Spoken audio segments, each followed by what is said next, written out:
Olá, gente!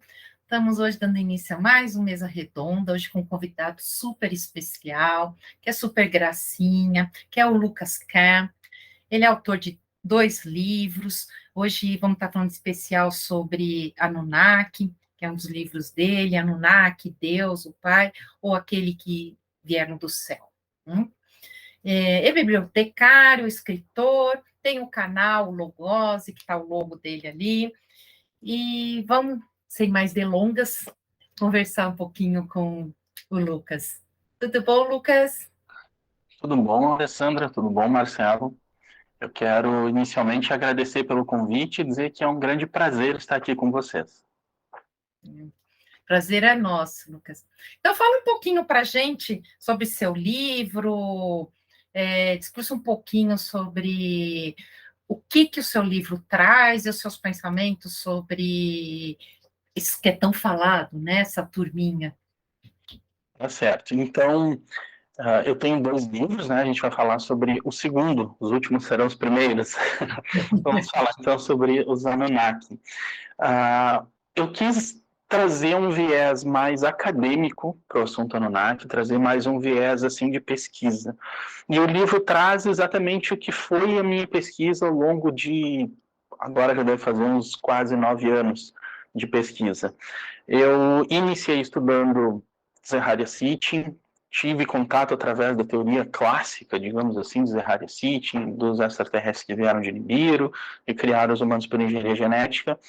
E muito curioso e crítico que sou, fui buscar, tá, mas aonde tem esses textos? Dá para ler esses textos? O que dizem esses textos? E eu fui surpreendido que as traduções em português que tem para eles são raríssimas, estão em livros, às vezes, que já estão esgotados, já não estão mais aí.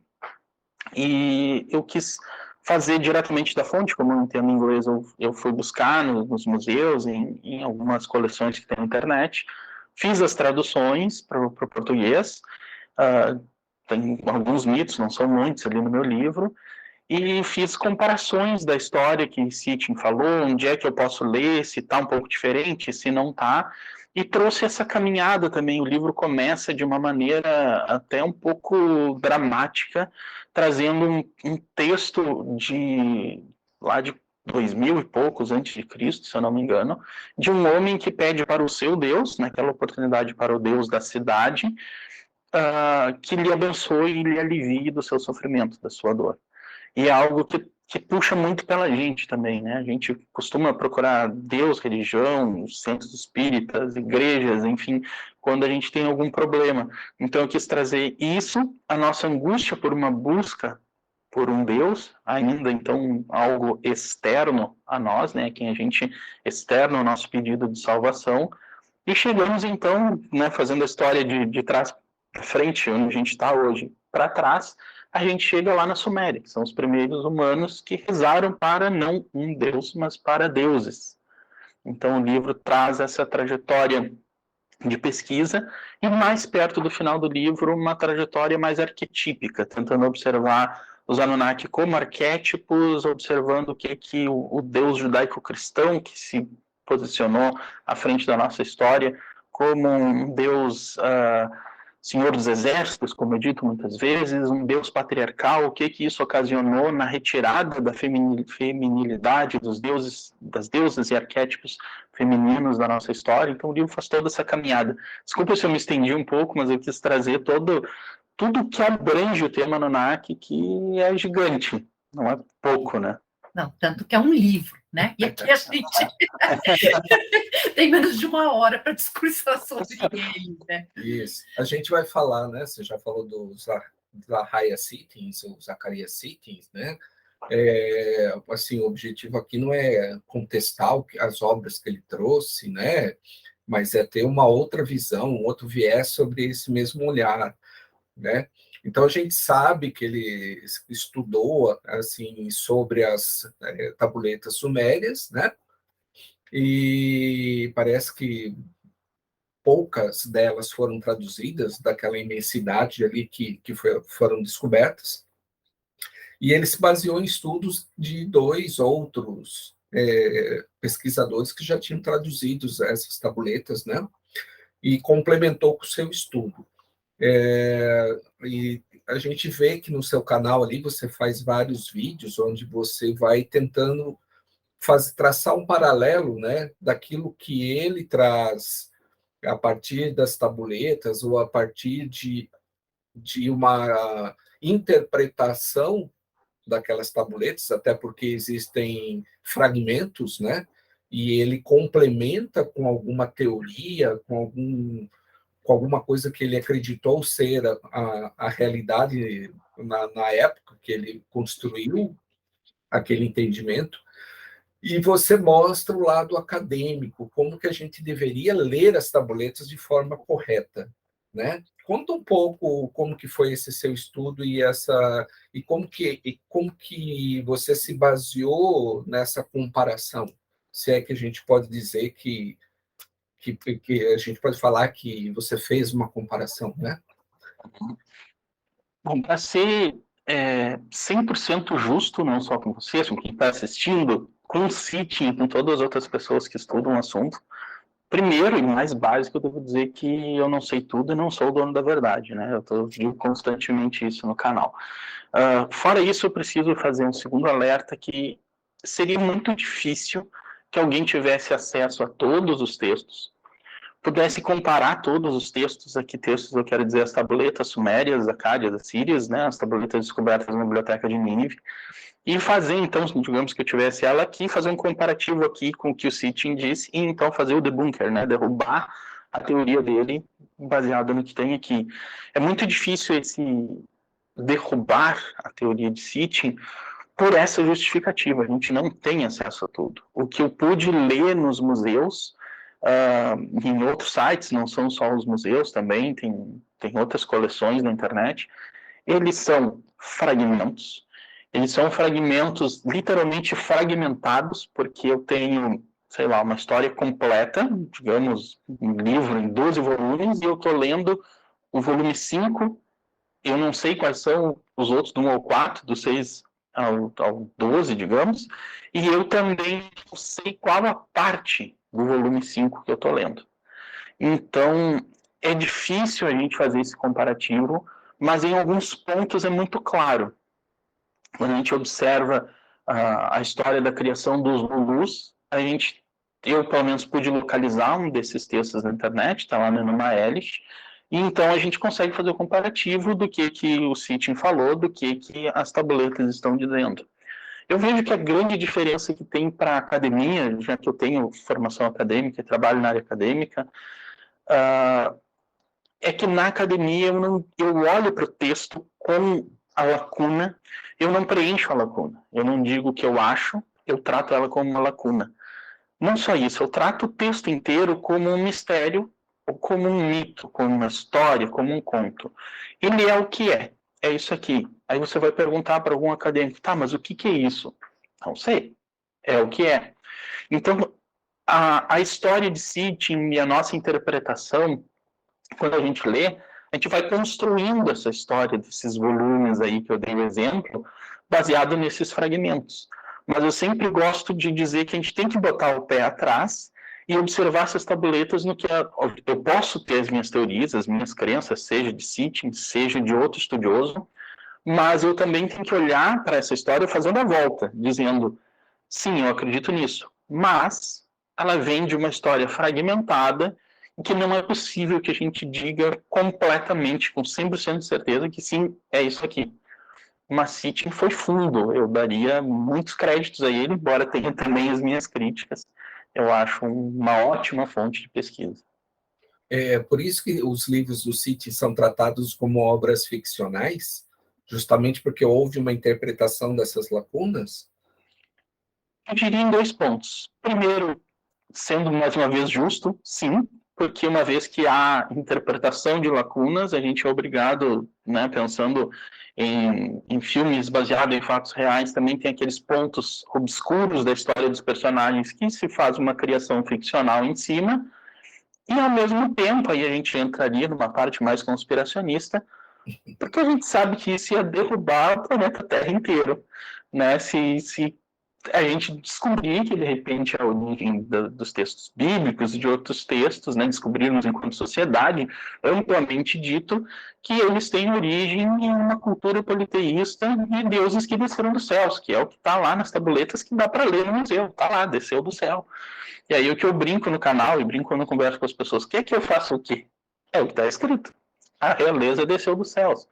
Então, eu acho que essa falta de vontade de olhar para os livros do Sitchin com mais atenção não é só essa seriedade, é também esse ponto que a gente poderia dizer mais conspiracionista. Ia derrubar muita coisa, então a gente joga para o lado e finge que não existe, é escritor de ficção, e é ficção e pronto. Então vamos olhar para isso. Bom, mas aí vendo pelo lado acadêmico e o que a gente tem escrito, o que se dá para falar, e levando em conta que as tábuas, né, sejam reais, né? Realmente que seja um material verdadeiro. O que dá para a gente tirar com certeza do que está escrito lá e preencher lacunas, né? Dentro do que, realmente é o que é isso sobre a nossa origem. É uma teoria muito curta, dita em poucas palavras, mas dá para a gente dizer. Primeiro, os deuses estavam na Terra e trabalhavam na Terra. Literalmente trabalhavam. Não existiam seres humanos, eles trabalhavam.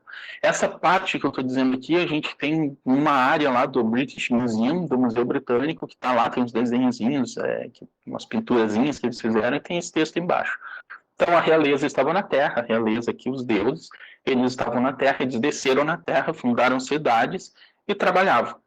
Cansados de trabalhar, alguns desses deuses protestaram, baseado no protesto de algum desses deuses, outros deuses maiores, então, que aí são os Anunnaki, decidem, a partir do sangue abatido, e aqui a gente começa a bifurcar em várias coisas, né, que é típico da academia.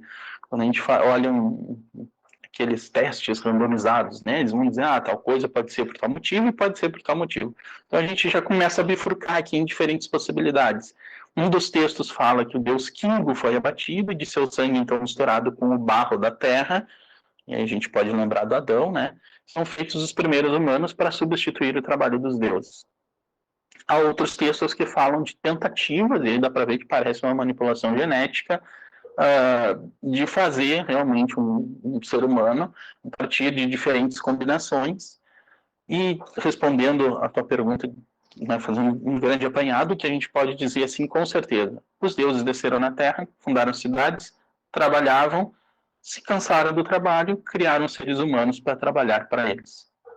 Basicamente, esse é o enredo do nosso filme, da nossa história. Lucas, quando você fala deuses, eles se auto-intitulavam deuses, né? Porque eles eram de uma raça extraterrestre que vieram aqui. Então, assim, essa colocação deuses, ela está surgindo na tabuleta como sendo uma auto-intitulação. Da onde que surgiu que são deuses maiores e menores? Essa nomenclatura, essa terminologia, fala bonito, ela está, sim, nas tabuletas sumérias. De fato, está lá Deus Enki, Deus Animá, Deus Enlil, Deus Anu, deuses maiores, deuses menores. Ela, de fato, está lá. Mas, pessoalmente, eu gosto de dizer que o termo Deus, ele foi ficando sujo ao longo da história, né? A gente costuma atribuir um valor a Deus. Eu não quero fazer propaganda, mas vou ter que trazer aqui o meu primeiro livro, tentando pensar nessa questão assim, de Deus. Eu, em determinado momento, chamo de será. Vamos imaginar Deus como um será. O que eu imagino que o será tem que ter para ser, então, o grande criador de tudo? E se a gente for olhar com o que eu imagino que o será tem que ter para ser o grande criador de tudo, ele não pode ser o que os Anunnaki são. Porque os Anunnaki parecem nós, com qualidades, com defeitos. E isso a gente pode ver numa literatura espiritualista, numa literatura canalizada, na teoria de Sitchin, ou para qualquer lado que a gente olhe, na parte acadêmica também, tem lá a raiva, tem a ira, como a gente tem na mitologia grega, né, a raiva dos deuses, e vários outros episódios que a gente teria vergonha de dizer que um deus fez. Né? Mas sim, ela está nos mitos, de fato, essa terminologia, Deus, está lá, deuses e Deus. isso também poderia estar entrando como se fala na Bíblia, o Elohim, né? Que para começar, Elohim é plural, mas aí se colocou como singular, que seria o caso do Anunnaki, né? Que Anunnaki já é plural, mas a gente, quando vai se direcionar, muitos colocam um S no final, né? Para ficar forte. Risco de linguagem. Às vezes eu também faço sem querer. E na realidade, eu acho que dentro do nosso dia a dia, pensando como a gente pensa hoje, é bem que você falou, quando você vê alguém que tem algum poder maior, você já começa a dar por ele num pedestal, né? Determinada pessoa. E talvez a terminação, o Deus, naquela época, ou a palavra que se usou, seria para esses diferenciados que tinham poder maior, e não com essa. O que a gente fala que seria o Deus Supremo, a fonte criadora, que também para a gente seria o máximo, né? Só que como a gente foi criado dentro de um monoteísmo, a gente pensa que tem um Deus só, então a gente tenta falar, é esse o Deus? Não, agora é aquele. E na realidade são hierarquias, né? Eu diria que quando a gente... Isso aconteceu comigo, então eu falo assim pela experiência que eu tive também. Quando a gente descobre os Anunnaki, eu acho que a gente meio que perde o chão. E principalmente se a gente for muito sério, sincero e profundamente na história. Então, vou trazer um elemento para confundir todo mundo, depois a gente tenta organizar o pensamento. Então, para confundir todo mundo, o termo Anunnaki, né, falando de forma acadêmica, são os filhos do deus Anu, né, como eu explico em alguns vídeos. Para a gente dizer que Anunnaki são os filhos do deus Anu, que eu desço, né, uma linha hierárquica, e ao mesmo tempo dizer que são aqueles que descem do céu, sendo que Anu é um termo que também significa céu, então os filhos dele desceram do céu, então dá quase no mesmo, dá para a gente fazer essa história. Mas como eu disse que eu ia confundir, Anu e An, para a mitologia propriamente dita, né? Na mitologia suméria nós temos o deus An e o seu nome mais conhecido é o nome acádio, que é Anu. Então, An e Anu são o mesmo. E esse nome significa simplesmente céu. E ele é o princípio básico do universo. E se os outros são seus filhos, também surgiram dele. Mas, ao mesmo tempo, esse Deus todo supremo também não surgiu do nada. Ele é filho do vazio, que é o Apsu, com uma outra deusa, que é a sua consorte, que também traz, então, esse masculino e feminino. Então, até mesmo na primeira civilização da história do mundo, quando escreve seus mitos, posiciona o Deus mais supremo, que significa céu, como filho de alguma coisa. Ainda que ele seja pai de todos os outros, ele também é filho de alguma coisa. E eu acho que isso demonstra para nós o quanto a gente está longe, posicionando em termos evolutivos, digamos assim, da fonte criadora, em termos do quanto a gente consegue compreender e do quanto é fácil olhar para cima, né, e dizer, esse aqui tem mais poder que eu, então esse aqui deve ser o meu Deus, porque ele consegue curar alguma coisa. E aí talvez, hoje, se a gente tivesse uma máquina do tempo e voltasse lá para o tempo, logo depois da morte de Jesus, um médico hoje poderia ser considerado um Deus daquela época, por ele conseguir curar com alguma coisa, ou um farmacêutico, enfim, qualquer outra profissão. Isso me fez lembrar, quando estava fazendo sua pergunta, eu estava tentando puxar quem era o escritor. Se eu não me engano, é Arthur C. Clarke, que diz que qualquer tecnologia avançada é completamente indistinguível de magia. Então, se uma tecnologia muito avançada, ela pode parecer magia, e se ela parecer magia, logo são deuses. Eu acho que para homens rudimentares é isso. Aí o Lucas, por exemplo, esse Deus ou esses deuses, ele tem uma origem, isso está lá nas tabuletas, porque aí vem aquela teoria de que eles surgiram ou são originários do Nibiru. Aí alguns falam que Nibiru seria um planeta, 12º planeta, né, que até tem o livro lá do Zacarias, ou seria uma nave. E o objetivo deles virem até a Terra seria para pegar o ouro monatômico, né, explorar o ouro monatômico por uma deficiência da atmosfera do planeta original. Essa história, né, ela foi romantizada no livro do City, ou realmente ela está escrita nas tabuletas, né? Então vamos pegar esse lado seu acadêmico, não para contestar o que eu volto a dizer aqui, a gente não está contestando o que foi escrito pelos Citins, mas assim, a gente não sabe o que está escrito na tabuleta, né? Então, assim, a minha indagação aqui em relação ao estudo que você fez diretamente nas tabuletas é tentar ver o que realmente está escrito lá, né? Aí você toca em dois pontos que eu preciso fazer duas ressalvas. A primeira é que às vezes me dá pulos, assim, arrepios, quando eu vejo alguns vídeos, algumas colocações atestando essa frase que eu acho até pesada. Está nas tabuletas sumérias. Hoje mesmo eu vi um vídeo de um canal gigante aí com 1 milhão de inscritos e que traz no meio do monte de colocações do texto, lá pelos 5, 6, 7 minutos de vídeo, nas tabuletas sumérias está escrito tal coisa, eu digo, bom, todas que eu li, eu não vi isso não. Isso está na teoria de Sitchin. Está nas tabuletas? Ah, não sei.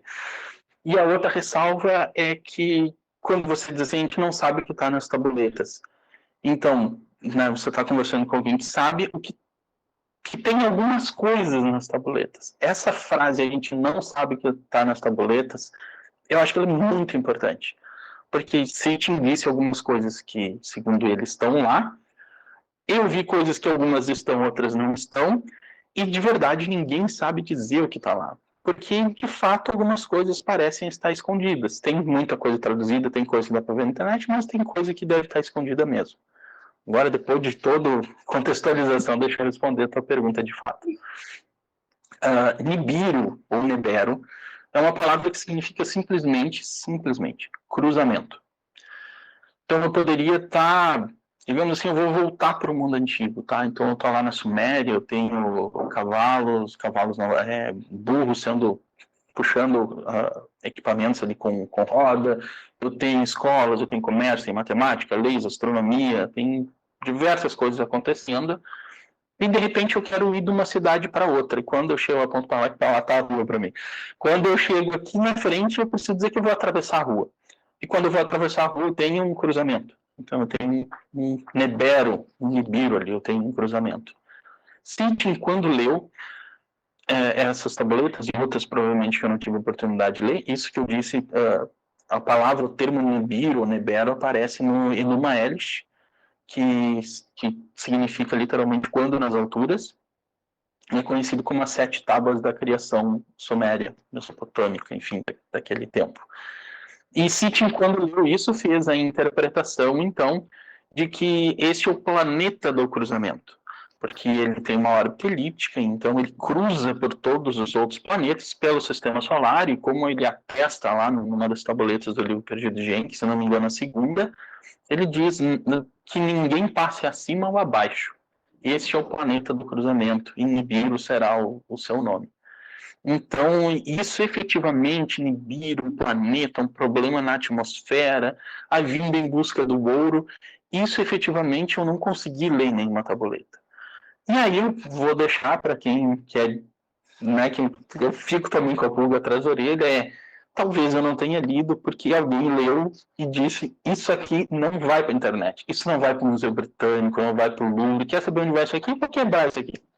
Ou eu vou esconder numa biblioteca, em algum lugar, mas que não fique acessível. Então, tem essa possibilidade também. E por isso aquela tua frase é importante. Ninguém sabe o que está escrito nas tabuletas sumérias.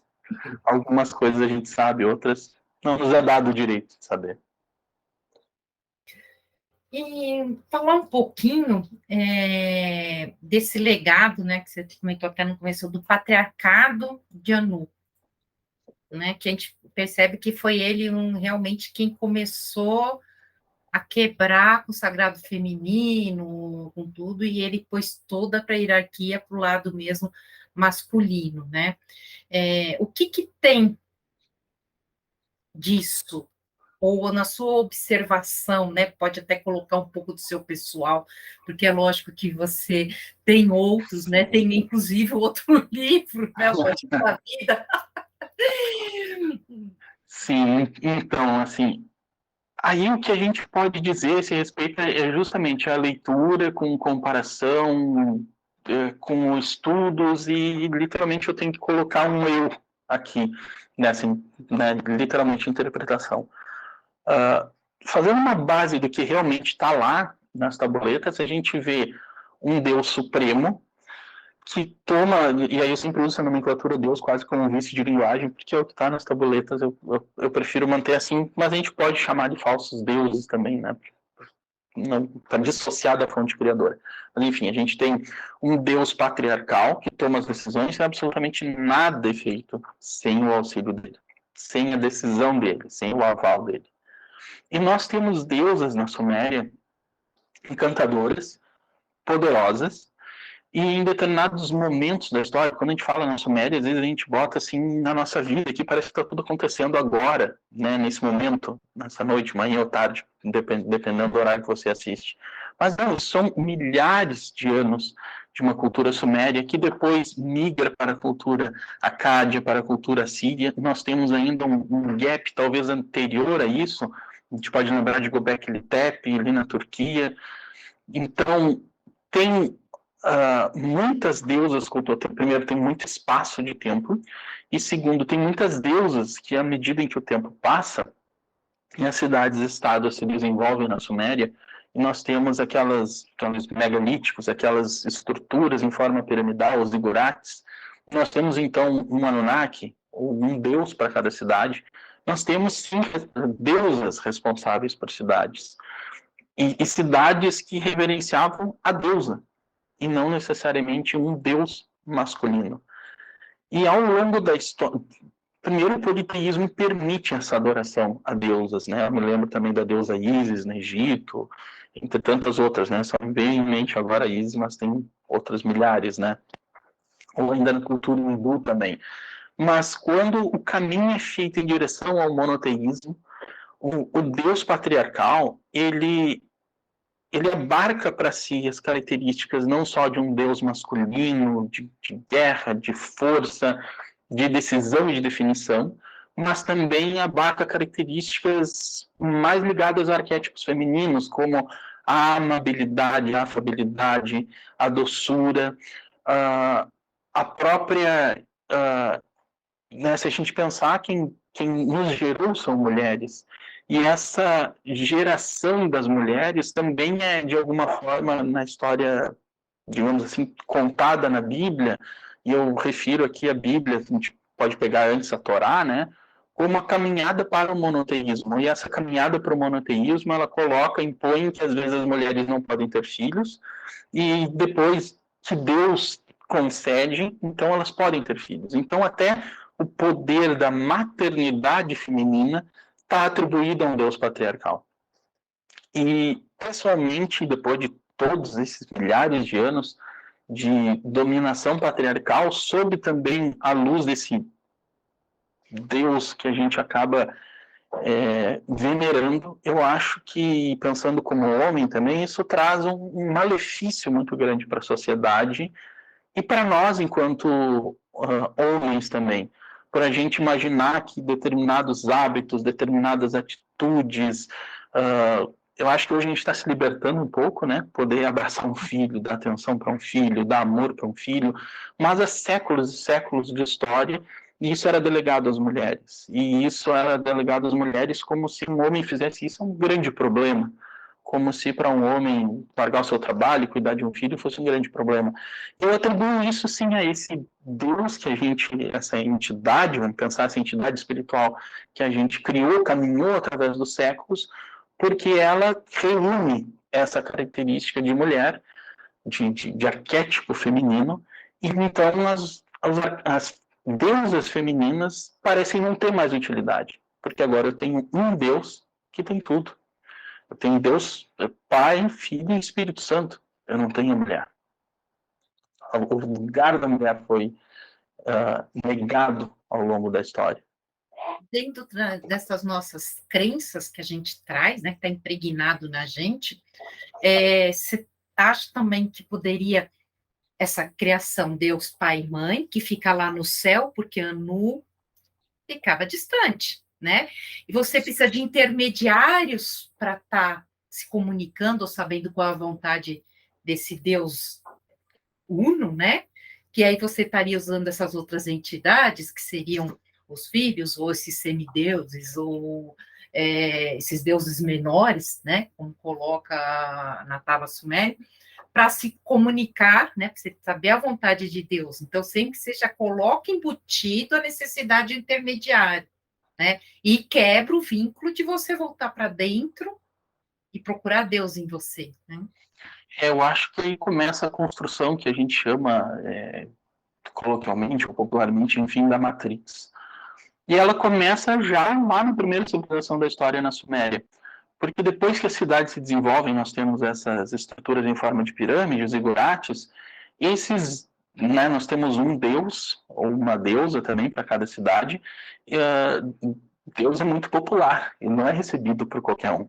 Então, ele só é recebido primeiramente por um sacerdote, depois essa classe sacerdotal cresce um pouco, e também pelo rei da cidade, que recebe instruções desse Deus. Aí a gente já pode começar a pirar aqui se esse Deus é físico e estava lá, desceu de uma nave no alto do zigurate, ou se ele é um contato espiritual com uma entidade espiritual que se manifesta dentro daquelas paredes, daquele ambiente, e de alguma forma as pessoas que tinham contato foram preparadas com o uso de substâncias ou de técnicas de meditação, enfim, a gente pode pirar para o lado que a gente quiser aqui, mas independente disso, o ser humano normal, né, que não faz parte da classe sacerdotal ou da nobreza, não faz parte ali do entorno do rei, ele não vai ter contato com esse Deus. Inclusive, uma espécie, vamos botar entre aspas aqui, de dízimo, uma parte da produção que eu faço na minha casa, com a minha plantação aqui, eu dou para algumas pessoas que recolhem e levam isso para o rei ou para o sacerdote, que aí sim tem contato com Deus e sabe Deus o que ele vai fazer com aquilo lá.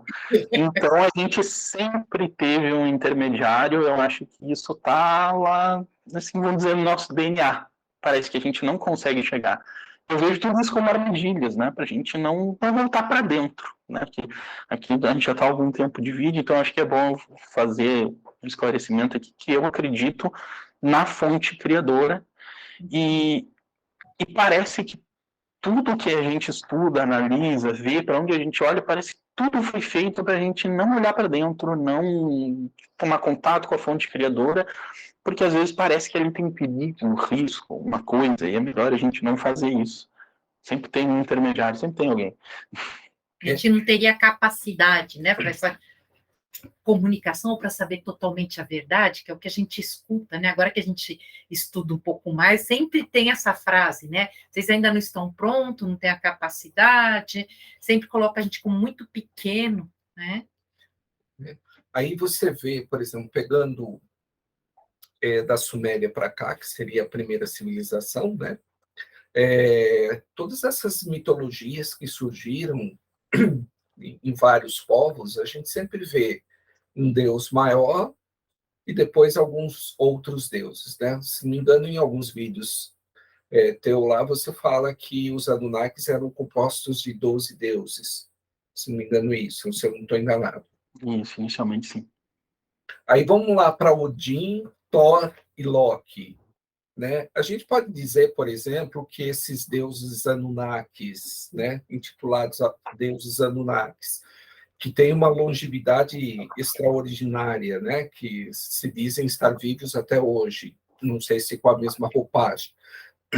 Essas várias mitologias, elas contam sobre os mesmos deuses com outros nomes? Você acreditaria nisso? Essa é uma pergunta e tanto. e entra na questão assim, de que é difícil a gente carimbar uma resposta e depois a gente chegar à conclusão que não era bem aquilo, né? A tentação de dizer que são os mesmos é gigantesca. Teve alguns anos atrás, isso foi muito antes de eu criar meu canal, que eu entrava em parafuso, comentava em casa, comentava com minha esposa e com só pessoas próximas, né? Eu dizia, a cultura hindu é muito interessante. Será que Krishna é um Anunnaki? Eu dormia e acordava pensando naquilo. E eu não consigo ter uma resposta 100% certa. Mas a sensação é que sim. A sensação é que as histórias são muito parecidas. E também eu posso dizer que tem um ponto em específico que me faz pensar que são os mesmos. É assim, nós estamos aqui fazendo um vídeo, né, gravando um vídeo, eu estou trazendo informações. Essas informações que eu estou trazendo, algumas eu li em livros, outras são conclusões minhas. Alguém está assistindo esse vídeo e vai passar essa informação para outra pessoa. Essa outra pessoa pode ser que escute e passe para outra pessoa. Quando chegar na quarta pessoa, algumas coisas, tipo que o telefone sem fio, já se perderam. E aí algumas características de uma cultura humana para outra, não só em termos de distância do globo, mas em termos de distância cronológica, se perdem, se substituem, se atribuem aos deuses.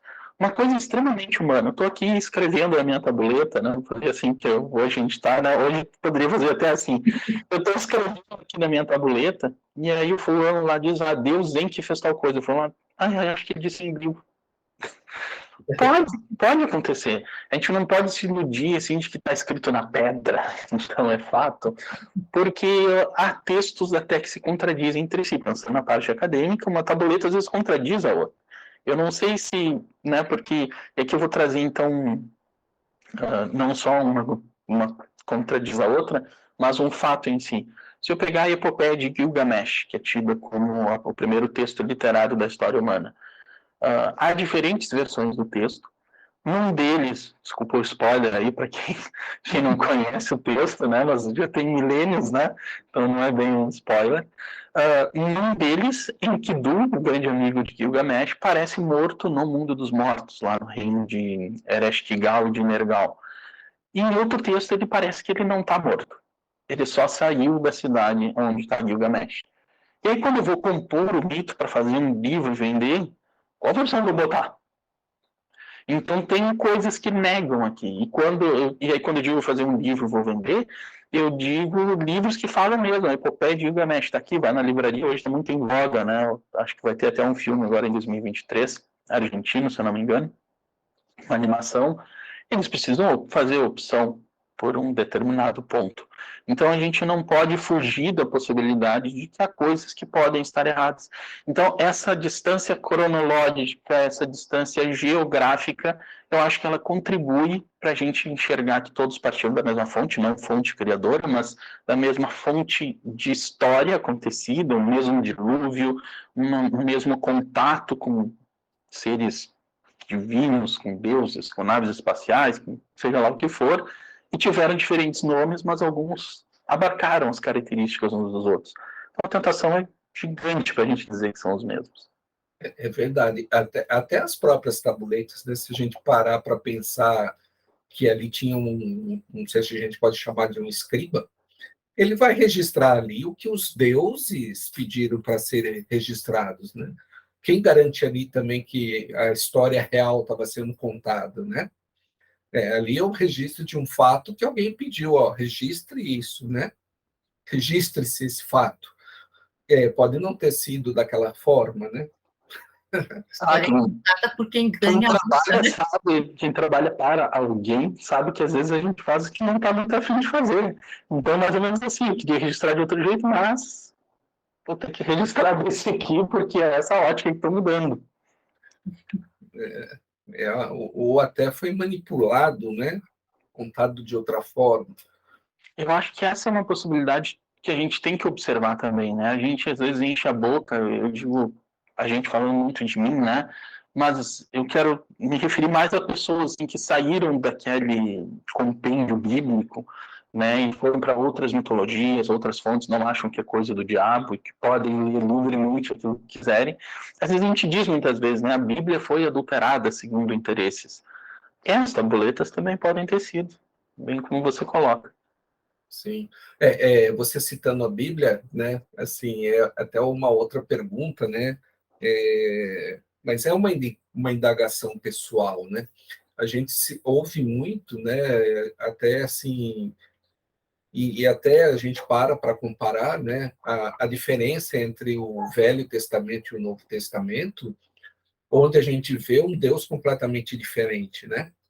E se compara muito que o Deus do Velho Testamento seria Enlil e do Novo Testamento Enki. Então, novamente, os mesmos personagens com histórias sendo contadas conforme o desejo de quem escreveu, né? Porque a diferença entre uma Bíblia e outra é grande, né? A gente tem no Velho Testamento um Deus vingativo, um Deus punitivo, e já no Novo Testamento, já com outro viés, né? Não vamos dizer aqui manipulado, mas se quis colocar um Deus mais amável, mais afável, né? Poderiam ser vários, né? Enquanto você falava, eu fiquei pensando como a gente pode resumir essa diferença entre separar assim o Deus do Antigo Testamento e o Deus do Novo Testamento. Eu acho que a gente pode separar com o primeiro diz olho por olho e dente por dente, o segundo vai lá e diz: te baterem numa face, tu oferece a outra. Então parece que realmente não é a mesma coisa, parece que não tem uma concatenação de ideias, né? E eu quero trazer o contraponto também interessante, que ao conversar com uma pessoa que tem uma vivência religiosa católica, uma vez questionei a respeito disso e recebi o retorno da ideia que pelo menos ele tinha, né, essa pessoa tinha, que é de que esse Deus não poderia se revelar ainda com todas as suas faces. E a mim, como humano, como alguém curioso, me faz perceber o quanto a gente tem diferentes interpretações para uma mesma história. O texto está ali, para mim, é muito claro, não parece a mesma pessoa. Só antes, né, eu sei que a gente já está com bastante tempo de vídeo, só quero dizer que eu não bateria o martelo entre em Deus ser o Deus do Antigo Testamento e em que ser o Deus do Novo Testamento, ou ter enviado o seu filho, imaginando que Jesus seja filho de Enki, enfim. Eu não bateria o martelo em nada disso, e precisaria de mais tempo até para a gente esmiuçar melhor esses detalhes da história. A gente não pode esquecer que a Bíblia foi feita de um compilado, né? Então, dependendo da região, você estava falando de um Deus mesmo, de um ser, de uma entidade, né? Você fala que a Bíblia é feita a partir de um compilado, né? Primeiro ela foi construída, né? Bíblia, vários livros, construída a partir de uma decisão, né? Quais vão entrar, quais não vão entrar, que nem quando a Disney, eu gosto muito de Star Wars, então às vezes eu falo muito em Star Wars. A Disney comprou Star Wars e decidiu, esses aqui vão entrar no canon e esses não vão entrar no canon, né? Algumas histórias vão ser cânones, outras não. Então há uma decisão sim do que vai entrar e do que não vai entrar. E um detalhe aqui, tipo, final de série, que a gente precisa lembrar que Abraão, o grande patriarca das religiões monoteístas, foi um cidadão da cidade de Ur, um cidadão que cresceu, né, na Caldeia, ouvindo essas histórias desses diferentes deuses e deusas, dessas diferentes culturas, vivenciando aquilo ali. E segundo a própria história bíblica, é escolhido então por Deus, ou por como Mauro Biglino fala, não sei se vocês conhecem o tradutor italiano, que tem um livro fantástico, que se chama Bíblia, não é um livro sagrado, e nesse livro ele diz então que Abraão foi escolhido por um dos Elohim para ser o seu representante. Ele é o Elohim de um povo específico, e não o Deus de toda a nação humana, propriamente dita. É isso aí, então, Lucas. A gente vê que o assunto é extenso, as ideias vão surgindo, mas eu acho que o objetivo principal aqui não é trazer nenhuma conclusão, né? A gente traz aqui mais questionamentos, deixa esses questionamentos no ar, né? É, instigar a vontade da pesquisa, né? Você, como acadêmico, sabe muito bem isso, né? E faz muito bem isso. É justamente assim, não é bater nenhum, né, martelo aqui e falar assim, é isso e acabou. Não, a gente tem aí uma série de questões a serem esclarecidas. A gente está falando de tempos longínquos, histórias que foram contadas por quem tinha interesse à época, e o que a gente está aqui é uma mera interpretação, uma mera indagação do que realmente foi a nossa origem, né? E quem foram esses Anunnaki, né? Eu acho que cabe aí a gente voltar em outras mesas redondas para ir esmiuçando um pouco mais, né, sobre esse tema que é tão instigador, né? Instigador, encantador. Fico muito feliz e fico à disposição também. Acho que o importante é isso, a gente está expandindo o nosso ângulo de visão, olhando sobre novos aspectos, para depois achar dentro da gente a resposta, né? Que de acordo com o que a gente acredita, com tudo que a gente traz, a gente vai ter. E a gente sempre chega àquela conclusão que a gente não sabe de nada e precisa estudar muito mais, Nossa, né? acho que é uma excelente mensagem final, que eu sempre tento trazer também em alguns vídeos mais pontuais, assim, né? É olhar para dentro. A gente tem que olhar para dentro, não é olhar para fora em qual Deus eu acredito agora, mas nesse vídeo vi isso, e naquele vídeo vi aquilo, naquele livro eu li. Não. Primeiro, esquece todos os livros, desliga tudo, desliga todas as coisas e olha para dentro. Que Deus é esse que fala dentro de mim? Onde eu posso sentir, né? Quando eu gosto muito de falar natureza, né? Quando eu estou no meio do mato, quando estou no meio do mato tem um mosquito, mas quando eu estou numa praia, quando eu estou de olho fechado, numa música calma, quando eu estou num templo religioso qualquer que eu me sinta bem, com que fonte criadora eu me conecto? E aí eu acho que está a grande resposta. E o resto é mistério, que é fantástico de estudar, e estamos aí.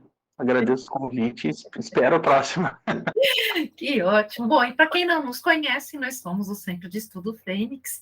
A gente tem uma escola, tá? Uma escola de autoconhecimento e depois desconstrução da realidade, cheia de questionamento. As aulas são gratuitas, o link está aqui embaixo, a gente vai deixar nas descrições.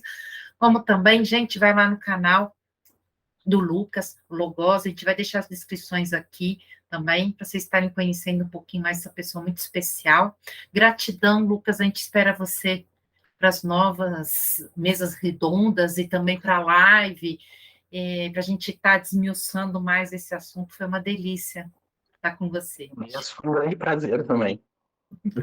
Lucas, o que a gente encontra lá no seu canal? É só Anunnaki? O que mais a gente pode encontrar lá? Algumas coisas que eu tenho um especial carinho pela série Matrix, que é basicamente o meu primeiro livro, e é a busca pela fonte, a busca pelo nosso princípio, pelo segredo da substância fundamental. E tem outros materiais filosóficos, assim, também, porque eu tenho uma das minhas pós-graduações em filosofia, né? Então, eu tenho especial apreço pela filosofia, mas sei que se eu disser filosofia, metade já foi embora e ninguém vai me assistir.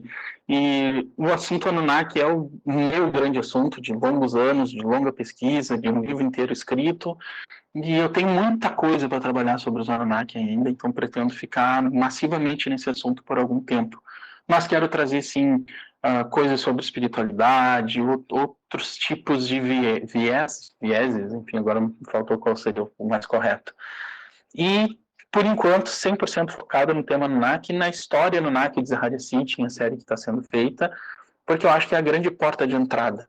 É quando a gente toma o choque, assim, foi no cinema e viu o filme da Marvel. Ah, legal, da onde eles tiraram esse deus aí? Aí a gente vai atrás procurar. Então, acho que é assim, a porta de entrada é a série Anunnaki, é a teoria clássica de Sitchin, e é por lá que eu estou querendo trazer o pessoal também a conhecer. É a nossa história, né? É verdade. E rapidamente, de onde surgiu o nome Logose? Então, ele surgiu de uma espécie, parece mitologia agora, né? Uma espécie de sonho acordado, porque ao dormir, depois de escrever 2 livros, e eu pensei em iniciar um podcast, né? Não tinha iniciado ainda, nem sabia que seria um podcast. Pensei, para onde eu vou agora? Qual vai ser o meu rumo? E sempre tive especial apreço pela gnose, por essa questão do conhecimento intuitivo e de não procurar externamente, né? E um dia eu acordei e me veio o logose, veio o logos gnose, essa fusão de 2 princípios, né? O logos enquanto razão, gnose enquanto conhecimento, o logos enquanto razão, estudo, ciência, palavra, princípio ordenador do cosmos e a gnose enquanto conhecimento intuitivo, espiritualismo, espiritualidade, busca interior, fonte criadora. Aí tudo se reuniu. Quando eu olhei aquilo, eu digo, meu Deus, o que é isso? O que isso vai gerar? E alguns meses depois eu criei lá o podcast chamado Logose, tá? Nas principais plataformas, tem uns 30 episódios. Aí eu tomei coragem e vim pro YouTube, dar literalmente a cara a tapa. É isso aí. Então, quem quiser conhecer mais do Lucas, do trabalho dele, visitem o canal Logose, né, que vocês vão ter ali vídeos de autoconhecimento, de alta informação ali, né? E de um estudioso, né? De um estudioso, de um acadêmico que sabe o que está falando. Tá? Gratidão aí pela sua participação, Lucas. Gratidão, Gratidão da minha gente. parte também. Obrigado a todos. Tchau. Até a Tchau. próxima.